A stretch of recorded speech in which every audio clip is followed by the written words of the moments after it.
Hello అందరికీ. So నేను ఇవాళ నా డైట్లో భాగమైన పన్నీర్ పులావ్ని అంటే గోంగూర పన్నీర్ పులావ్ని చూపిద్దాం అనుకుంటున్నాను.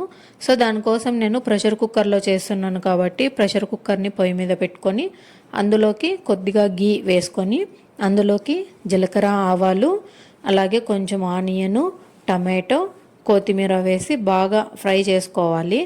అప్పుడు ఫ్రై అయిన తర్వాత హాఫ్ కట్ అయితే నేను గోంగూరని తీసుకున్నాను. సో పుల్లటి గోంగూర తీసుకోండి, టేస్ట్ చాలా బాగుంటుంది. సో ఇది కూడా కొద్దిగా మగ్గిపోయిన తర్వాత పన్నీర్ని వేసుకొని రుచికి సరిపడా ఉప్పు కారం అలాగే కొద్దిగా పసుపు కొంచెం మిరియాల పొడి అలానే ఇది దాల్చిన చెక్క పొడి అండి, హాఫ్ టీ స్పూన్ వేసుకొని బాగా మిక్స్ చేసుకోవాలి. సో ఇక్కడ అడుగు అంటుతోంది కదా, దానికోసం నేను కొన్ని వాటర్ యాడ్ చేస్తున్నాను. సో ముందుగానే మనం ఒక గ్లాస్, నేనైతే టీ గ్లాస్ రైస్ తీసుకొని నానబెట్టుకున్నానండి.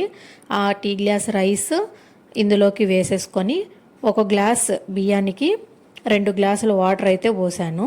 సో బాగా మిక్స్ చేసుకున్న తర్వాత కొద్దిగా అల్లం వెల్లుల్లి పేస్ట్ వేసి బాగా మిక్స్ చేసేసి ఇప్పుడు మనము ప్రెషర్ కుక్కర్ మూతని పెట్టేసి ఒక్క విజిల్ రానిచ్చిన తర్వాత 10 నిమిషాలు అలానే వదిలేసి తర్వాత ప్రెషర్ తీసేసి ఓపెన్ చేసి చూస్తే మనకు గోంగూర పన్నీర్ పులావ్ అయితే రెడీ అయిపోతుంది.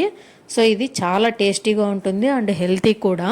వెయిట్ లాస్లో ఉన్న వాళ్ళు ఈజీగా తినేయచ్చు. సో ఇంకా మనము ప్లేట్లోకి సర్వ్ చేసుకొని దాంతోపాటు ఆనియను లెమను పెట్టుకొని తింటే టేస్ట్ నెక్స్ట్ లెవెల్లో ఉంటుంది.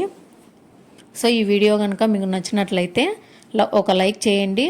మరిన్ని ఇలాంటి వీడియోస్ కోసం అయితే మన పేజ్ని అయితే ఫాలో చేసేయండి. సో మీరు కూడా తప్పకుండా ట్రై చేసి టేస్ట్ ఎలా వచ్చిందనేది ఖచ్చితంగా కామెంట్ చేయండి.